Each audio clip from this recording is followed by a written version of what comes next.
reason and I try to reach you. You don't want to talk anyway. I want to tell you something. Take my advice. Just watch out. Because every action will be a reaction.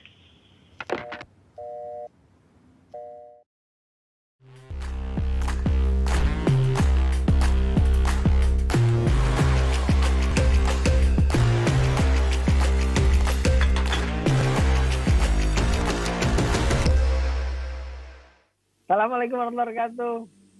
Halo teman-teman, kali ini saya akan mengulas satu cerita yang lagi seru banget ya. Terinspirasi dari satu kisah nyata yang diangkat oleh Netflix baru-baru ini, film berjudul Tinder. Nah, yang menarik adalah ternyata dari banyak korban yang ditipunya, Simon ini tidak bisa dikenakan sanksi pidana terhadap perbuatannya. Ya, dia bahkan hanya dikenakan sanksi di Israel hanya 5 bulan penjara saja. Setelah itu sudah bebas. Dan dia sekarang bisa ya berbisnis lagi. Ya nggak tahu ya masih nipu orang apa enggak. Tapi yang pasti dia udah hidup seneng, enak di luar sana. Korban-korbannya harus membayar semua hutang-hutang yang jadi korban-korbannya ini kan dapat uang transfer ke Simon, ternyata itu hutang juga ke bank dan lain-lain. Ada yang sampai punya hutang ke 9 bank, kan gila banget. Nah, kita ada partner dari BP Lawyer, Bapak Ali Imron, ini partner litigasi dari BP Lawyer. Kita akan mengulas kira-kira kasus seperti ini kalau di mata hukum Indonesia ini seperti apa.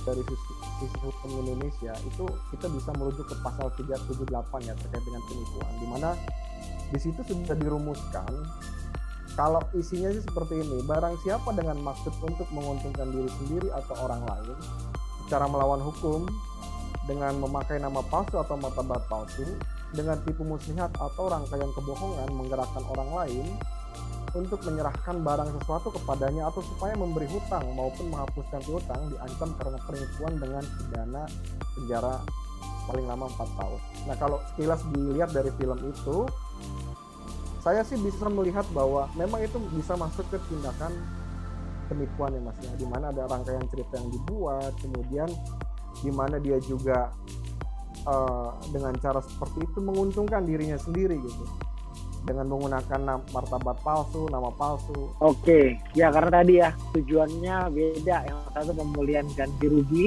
hak korban tadi ya. Kemudian kalau pidananya itu efek jerah, sanksi karena niat karena perbuatan jahatnya ya.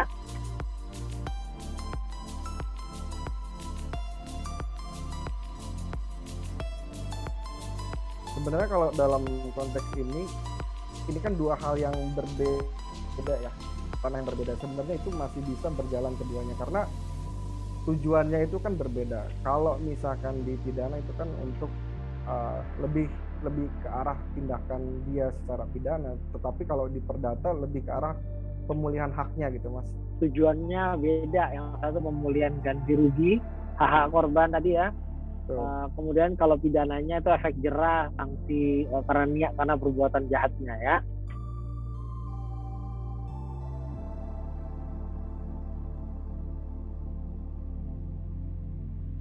Oke, Pak Ali, jadi terkait status pinjaman yang diajukan si para korban ini ya dengan tipu daya dari Simon,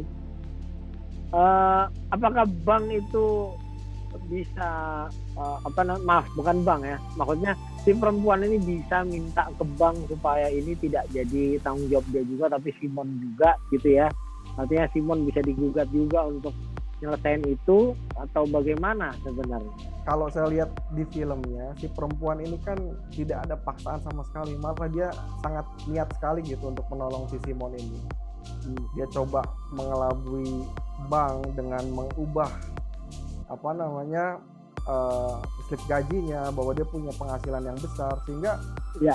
Dalam hal ini pun bank sangat percaya gitu bahwa kemampuan secara finansial dari perempuan ini bisa diberikan plafon yang jauh lebih tinggi.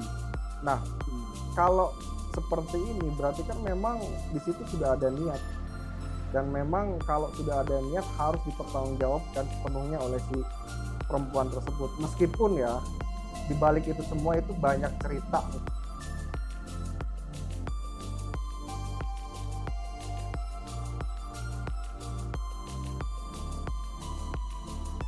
Kita tahu pada saat pengajuan kredit itu si korban-korban ini diyakinkan Simon dia bisa ngajuin salary-nya sekian, kerja di LLD Diamond gitu ya, dengan bukti kepegawaiannya, walaupun agak aneh ya sebenarnya, semuanya forgery ya, semuanya palsu gitu ya, tapi itu dijadikan dasar agar di-approve semua loan-nya. Nah, kalau dari perspektif pemberi pinjaman, bank itu bisa nggak sih klaim pidana pemalsuan ke korban-korban?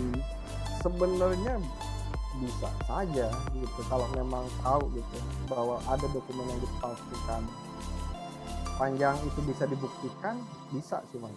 Cuman memang harus dianalisis dulu nih dokumen-dokumen yang ini kan proses yang sudah dilewati. Nah, yang jadi pertanyaan pada saat pengajuan dokumen itu sudah dicek belum? Itu kan sebenarnya bisa ada semacam kredit analis kan biasanya kalau di Indonesia itu kan. Ya, walaupun akhirnya kita bisa tahu ya ternyata investigator dari bank-bank itu juga datang dan kemudian langsung that's him, Simon. Ini penipu ulung nih, kami sudah tahu gini-gini gitu. Tapi mereka nggak bisa ngapa-ngapain juga ya, karena itu ya mohon maaf, bodohnya sih perempuan-perempuan ini yang mudah terperdaya dan mau melakukan tindak-tindak pidana untuk kemudian bisa dapatin loan juga kan itu ya.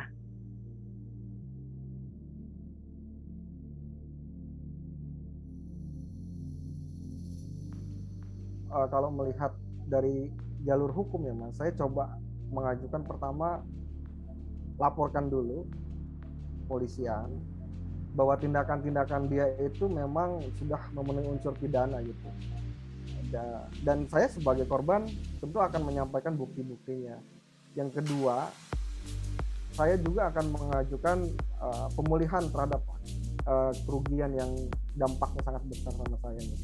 Ya, agak challenging paling. Kita bisa tahu bahwa perbuatannya dilakukan di beberapa negara yang berbeda ya. Dan dia juga domisilinya sekarang ada di Israel ya, di sana. Jadi kalau mau ngajuin gugatan berarti harus gugatan di mana posisi dia, domisili dia di Israel kan. Dan kalau mau laporin pidana berarti di mana transfer dilakukan di negara-negara yang lain juga kan. Nah, ini yang agak challenging juga ya.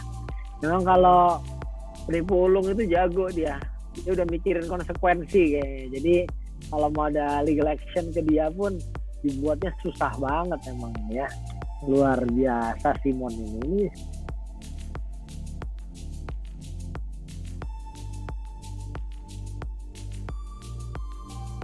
Kali ini bisa nggak sih tindakan Simon ini yang tadinya dia melakukan scam, meyakinkan orang, bahkan yang paling parah menurut saya itu saat dia hire orang-orang untuk mengaku sebagai mantan istrinya bahwa anak kecilnya tuh anak seakan-akan anak dia, entah bener apa enggak ya, tapi itu gila, ngeri banget. Dan semua orang itu dibayar ya, karena jadi bodyguardnya dia, jadi dia, dan ternyata semua uangnya kan dari lubang tutup lubang.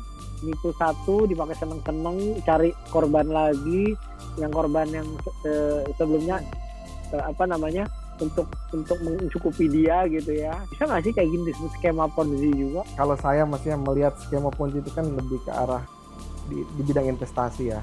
Investasi ya. Tapi kalau perbuatan, tapi memang bentuknya mirip-mirip.